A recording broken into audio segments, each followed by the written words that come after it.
is Laura Roccaforte, and I'm a program leader for ICAN's Defining Leadership for Women and for customized programming. And I just wanted to take a moment today to talk about building resilience during uncertain times. Boy, the coronavirus has us all a little bit shaken, and it brings up some emotions, whether that's about sadness for losing our day-to-day life the way that it was, or anger about what brought this on, or just uncertainty about what the future is going to bring for us. And so I wanted to just take the time to talk about how do we build resilience during these very challenging times. And at ICAN, we believe that there's 4 things that you can do that will be helpful. The first is to manage your feelings and your stress. You know, it's normal. It's normal to be feeling some anxiety, some worry, whether that's about your finances or whether that's about what the future is going to look like. All of that is normal, and we're all feeling it. I'm feeling it. But what we want to do is not push those emotions down, but really pull them out, take a look at them, not judge them, just feel them, and then move on from them and let them go. The second thing we think is important is to be flexible and find new ways of being. And, you know, we had our routines and the things that we like to do, whether that was getting together with friends after work and having happy hour, or whether that was going to the gym. And those were our de-stressors, and those are the things that we did.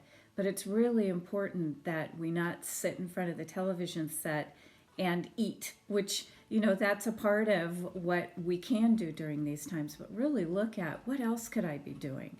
You know, whether that's reading some great books that you've wanted to read, or doing some things learning some new things that you've wanted to learn, whether that's a new language class or arts and crafts or some instrument, but really taking the time, and even maybe teaching your kids some things you've wanted to teach them.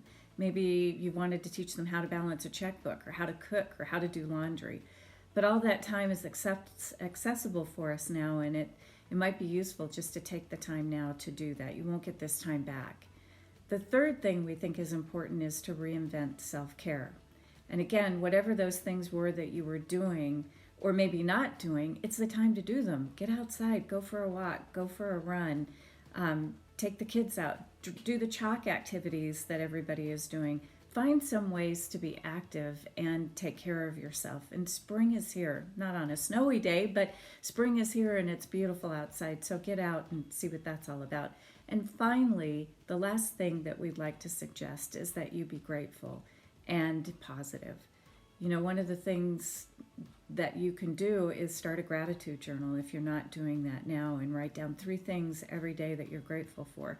We see things on social media where people say things like they're really grateful for toiletries and food and having people who love them.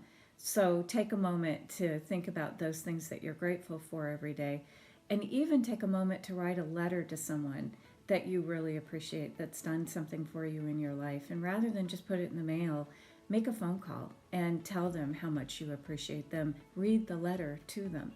They will love it, and you will both feel better. Finally, I just want to leave you with a few thoughts about this crisis.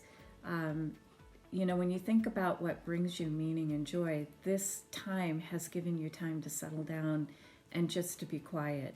And it's time to think about, is the life that I created for myself the life that I want moving forward? So you might ask yourself some questions. What is my purpose? What is it that I really want to be doing in my life right now? What's important to me? We are going to get through this, all of us. And when we do, on the other side, we may have rekindled some great friendships, new relationships, whether that's through Zoom or FaceTime, and we'll all be thinking about what's ahead for us in a new way.